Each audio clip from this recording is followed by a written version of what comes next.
ఈ పాలిషింగ్ వర్క్లో కూడా different kind of polishing works ఉన్నాయి, అలాగే different kind of finishing works కూడా ఉన్నాయి.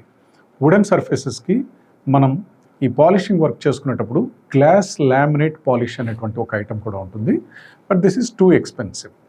మనకు ఏ ప్రత్యేకమైనటువంటి ప్రదేశాలు ఉంటాయో, అంటే ఫర్ ఎగ్జాంపుల్ మన మెయిన్ డోర్, ఈ మెయిన్ డోర్కు కనుక మనము గ్లాస్ లామినేట్ పాలిష్ అనేది కనుక చేయదలుచుకుంటే దానికి సంబంధించినటువంటి వర్క్ కూడా కంప్లీట్గా చాలా అంటే ఒక లెబోరియస్ ప్రాసెస్ లాగా ఉంటుంది. And it takes lot of time. First మనము ఆ డోర్ సర్ఫేస్ అంతా గ్రైండింగ్ చేసుకుని అదంతా క్లీన్ చేసుకుని సర్ఫేస్ అంతా స్మూత్గా ప్రిపేర్ చేసుకున్న తర్వాత నంబర్ ఆఫ్ కోట్స్ తోటి అదంతా అప్లై చేసి ఆ తర్వాత స్ప్రే చేయడం జరుగుతుంది. ఆ స్ప్రే చేసిన దాన్ని మళ్ళీ మనం లైక్ మార్బుల్ ఎలా పాలిష్ చేస్తాం అలాగే మెషిన్స్ తోటి ఆ డోర్ వర్క్ అంతా కూడా కంప్లీట్ పాలిషింగ్ అనేది నిర్వహించవలసి ఉంటుంది.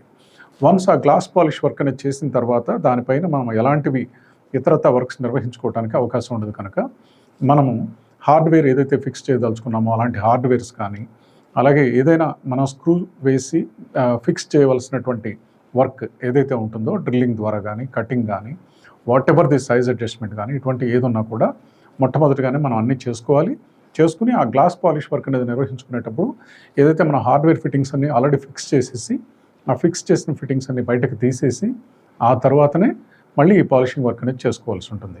ఎందుకంటే ఈ పాలిషింగ్ వర్క్ నిర్వహించేటప్పుడు ఈ మెటీరియల్ కనుక ఈ హార్డ్వేర్ మనం ఏదైతే ఫిక్స్ చేసి పెడతామో ఈ హార్డ్వేర్ పైన కనుక ఇవి ఒకసారి పైన పడటం జరిగిందంటే దాన్ని క్లీన్ చేయడానికి సాధ్యపడదు.